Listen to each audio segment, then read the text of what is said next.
লাইনের লোক আর কি। 4 জন ছিল, একজনের হাতে ব্যথা হয়েছে, এই যে হালকা একটু ছিলা গেছে, আর এক ভাই এই জায়গায় বধ হয়ে গেছে। স্টেজ দিতে বুঝে কাট দিয়ে নেই, রক্ত বন্ধ হয়ে গেছে প্রাথমিকভাবে, আর মাথায় এখানে একটু আঘাত হয়েছে, ওইটাও রক্ত দিচ্ছে, আমি বেরিয়ে করে দিচ্ছি।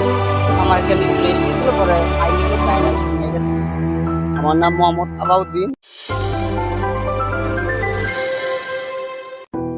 আমি আইসা দেখি মানে 3 জন লোক, ঠিক আছে, মানে 2জনের মনে ব্যান্ডেজ করতেছে, একজনের ঠিক আছে মানে এই ডাক্তার ফার্মেসিতে মানে চোখের মধ্যে প্রচন্ড আঘাত, অনেক মানে পেট ভাবিতেছে। পরে এসে আমি এত দেখলাম, পরে শুনলাম কি হয়েছে যে সাহেবাবি ঠিক আছে নিয়ে এসে ঠিক আছে আক্রমণ করে ঠিক আছে হ্যান্ডকাপ সহ মানে নিয়ে গেছে। আমি 3জন আহত দেখছি।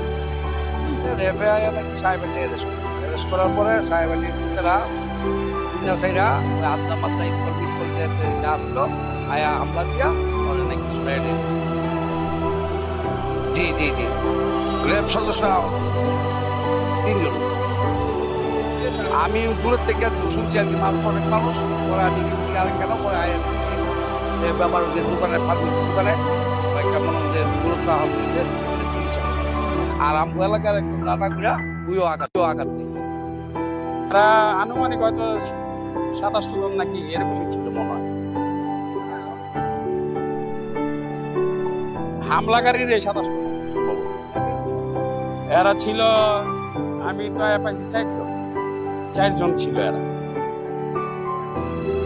এদের ভিতরে একজন আহত হয়েছে, 3 জনে আহত, কিন্তু একজন হচ্ছে মারাত্মক।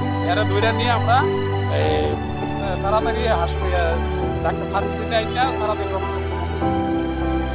ওরা এবারে সদস্য। উনি অনেক চেষ্টা করছে ওরে মানে ধরে রাখার, ইট দিয়া আর চেয়ার বিভিন্ন কিছু দিয়ে বেড়ে করে